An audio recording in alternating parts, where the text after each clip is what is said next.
I've never actually told anyone the story. Wow, must be scarred for life. I was pretty much just like Hey guys, what's up? It's Kaz here. Today's video I'm going to be talking to you guys about my rejection experience. The reason why I decided to do this video was because a lot of people seem to think that because I'm healthy, because I'm motivated, because I'm doing what I want to do in life, people think that I have this perfect life and I never have down days and I'm always happy, always motivated and stuff like that, and that's just not true. Everyone has their fair share of bad days. You know, I couldn't think of anything worse than if someone else is having a really good day and then I brought them down because I'm having a bad day. So the only time that I really post, I am genuinely happy and genuinely motivated and excited to share stuff with you guys. But yeah, let's just get into it. So my story starts when I was 15 years old. I moved from Dunedin to Christchurch with my family, and it all started off with the high school that I was going to. So the high school that I went to was a rural school because we lived just outside of Christchurch, and it was also a private school, so there were only 250 students at the entire school. It started from the age of 5 to 18 years old. At the school we had a school ball, as most schools do, I think, or most high schools. Now I was a prefect at the school, even though I was like 15. And everyone else was in their last year who was a prefect. I was like the head captain or something. I don't know what it was, but because of that it meant that I was on the committee for the school ball, and we weren't allowed to take anyone from the school. We had to bring someone from outside of the school just to make up for the numbers and stuff, I guess. So I decided to be a good role model and bring a date from outside of school. And also, I don't think that I would have wanted to bring anyone from my school anyway. If you invited someone from the school, people just assume that you like that person, and then there'd be an expectation that you two would be boyfriend and girlfriend, and I didn't want a boyfriend when I was at high school. Like, even in my first years of uni, I didn't want a boyfriend. I don't need a boyfriend, you know. I'm not one of those girls that has to have a boyfriend. That's why I've only had like one in my entire life.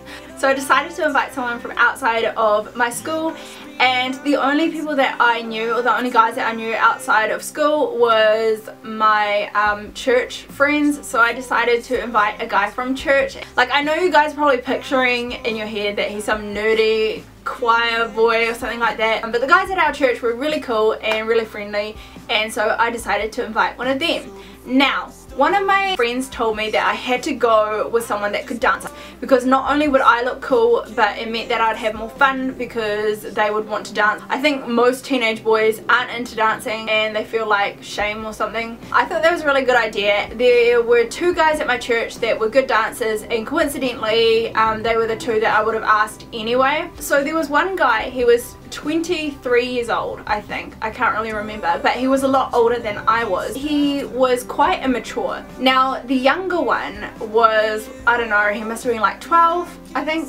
Now he was very, very mature for his age. I think it was because he has older brothers and they're all adults. Yeah, so I had to make the choice who I was going to ask out of these two guys, but I decided to go with the young one just because I felt that we had more of a friendship and I felt like I trusted him a little bit more. So I decided that I was fully going to go and ask the younger one. Come the next week or whatever, we had a youth group at our church, and honestly I recommend anyone to join a youth group. It's much better than getting drunk and doing drugs and stuff when you're 14 years old. Just wait until you're 18 for all that stuff. You can be partying for the rest of your life. Don't think that you have to do all that stuff to impress people or to be cool or anything like that. We had a youth group, and somehow, some way, he was sitting next to me in the car. So the car was packed, but we're sitting next to each other, and I remember looking out the window. But then I thought, hey, this is the perfect time to ask him because he's sitting right next to me.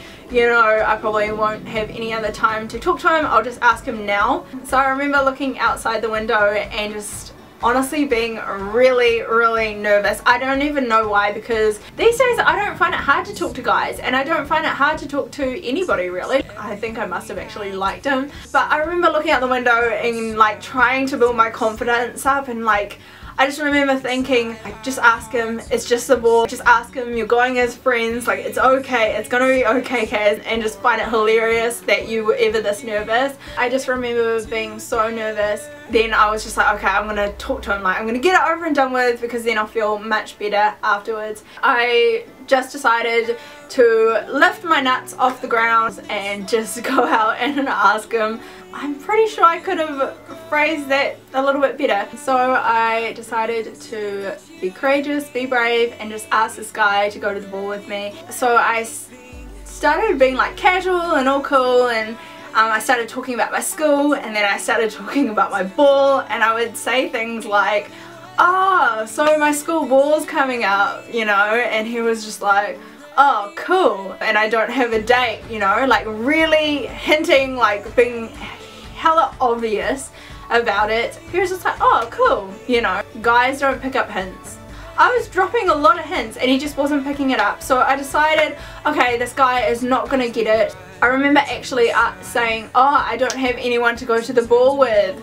Hint, hint, but he still didn't get it. I realised that he wasn't getting the picture, so I decided just to ask him full out and just put my heart on the line. And so I said, so, did you want to go to my ball with me? He didn't even hesitate. He's like, oh no, you should go with my brother because he looks more handsome in a tuxedo. And I remember just going,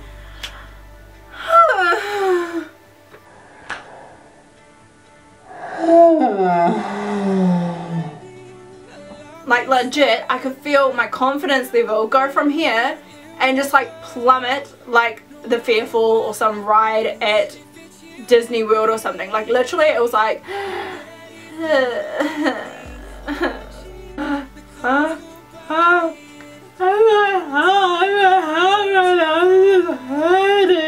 so on the outside I was pretty much like, oh yeah, sure, I'll go with your married brother who's like 20 billion years old and is married to one of my friends. And on the inside I was pretty much like, I need my mommy. At that exact moment I felt like my life was about to end and that I had to wear a paper bag over my head and a stamp over my forehead saying rejected. But honestly I was gutted. I don't think he actually thought I was being serious. Maybe it was because of like the age difference. But yeah, that was the end of my rejection story. If you're wondering what actually happened, I didn't actually end up going to the ball. And if you're wondering if that guy that rejected me when I was 15 years old and I still haven't got over it, just kidding. I'm not going to send it to him because that's kind of embarrassing. I love you guys heaps and I'll see you in my next video. Bye.